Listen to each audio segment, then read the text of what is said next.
ఇక ఉచిత బస్సు గురించి మాట్లాడుకోవాలి మనం ఇక్కడ.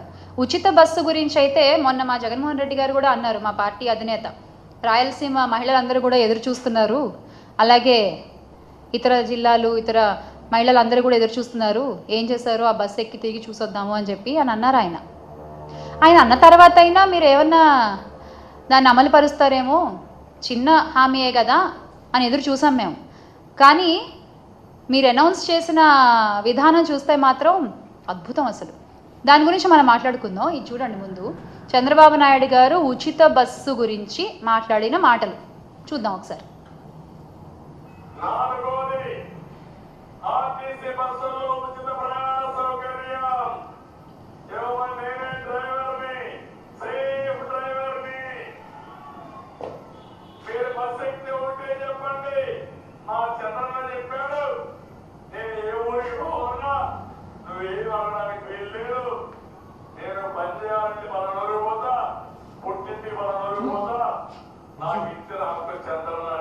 చెప్పండి, అడిగితే నేనున్నానని చెప్పండి, ఏమీ భయపడక్కర్లేదు.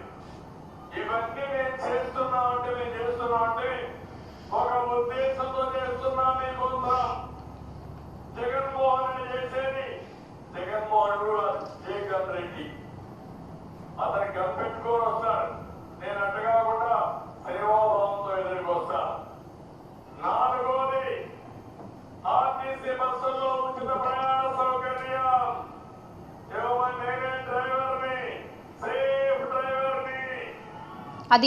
అది ఆయన మాట్లాడిన మాటలు. జగన్ రెడ్డి గారు అయినా కూడా ఆ గన్లోంచి వచ్చే ప్రతి బుల్లెట్ కూడా చాలా సూటిగా వెళ్ళి తగులుతుంది. ఆయన నోట్లోంచి వచ్చే ప్రతి మాట కూడా అమలయ్యి మనకు కనబడుతుంది.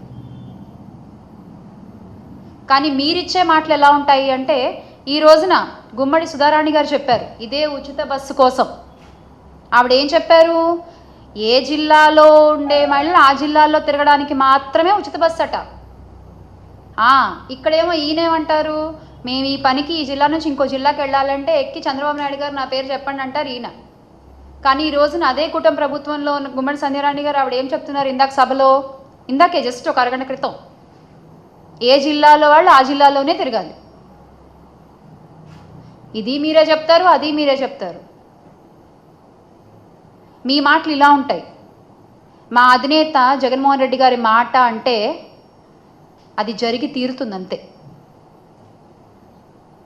ఇలా ఉట్టి మాటలు చెప్పడం చేత కాదు ఆయనకి. సూపర్ 6 హామీలు, కళ్ళబుల్లి మాటలు, అసలు ఇంత జరుగుతుంటే కూడా ఆ ఊగిపోయిన పవన్ కళ్యాణ్ గారు నోరు మెదపరు. రాష్ట్రాలు తిరుగుతూ గుళ్ళు తిరుగుతూ ఉంటారు ఆయన. అండ్ నిజంగా అంటే అద్భుతమైన ప్రభుత్వం ఇది. ఎందుకంటే సుగాలి ప్రీతి కేసుని అధికారంలోకి వచ్చిన మొదటి నెలలోనే సాల్వ్ చేస్తారు కదా. అద్భుతమైన ప్రభుత్వం ఇది, చాలా అద్భుతమైన ప్రభుత్వం, ఒప్పుకోవాలి. మహిళల కోసం నించునే ప్రభుత్వం ఇది. ఇన్ని కేసులు 16,000 18,000 కేసులు ఉన్నాయని గొప్పగా చెప్పుకుంటున్నారు కదా. ఇన్ని అన్యాయాలు జరిగాయి, ఇన్ని అత్యాచారాలు జరిగాయని చెప్పుకుంటున్నారు కదా. నిజమే, చాలా గొప్ప ప్రభుత్వం ఇది. కానీ ప్రజలకు కావాల్సింది ఇలాంటి ప్రభుత్వం కాదు. ఇలాంటి ప్రభుత్వం కాదు ప్రజలకు కావాల్సింది. తప్పు జరిగితే వెంటనే ఏం జరిగిందో తెలుసుకుని నిందితుడికి శిక్ష పడేటువంటి ప్రభుత్వం కావాలి వాళ్ళకి. అది వైఎస్ఆర్ కాంగ్రెస్ పార్టీ హయాంలో దిశ యాప్ వంటి గొప్ప యాప్ల ద్వారా జరిగింది. మహిళలకి ముఖ్యంగా అన్యాయం జరిగిన వాళ్ళ చేతులు వెరక్కొట్టి కూర్చోబెట్టిన ప్రభుత్వం ఇది వైఎస్ఆర్ కాంగ్రెస్ పార్టీ ప్రభుత్వం. మీ కూటమి ప్రభుత్వం లాగా కళ్ళబొల్లి మాటలు చెప్పే ప్రభుత్వం కాదు. చేతల్లో చేసి చూపించేటువంటి ప్రభుత్వం వైఎస్ఆర్ కాంగ్రెస్ పార్టీ ప్రభుత్వం. గత 5 ఏళ్ళు చేసి చూపించాము, మళ్ళీ చూపిస్తాం. ఈ అంతర్జాతీయ మహిళా దినోత్సవ సందర్భంగా మహిళలందరికీ ఒక్కటే మాట చెప్పాలనుకున్నాను. మళ్ళీ త్వరలో మీరు ధైర్యంగా తిరిగే రోజులు వస్తాయి. మళ్ళీ మీకు ఆసరా లభిస్తుంది, మళ్ళీ మీకు భరోసా లభిస్తుంది.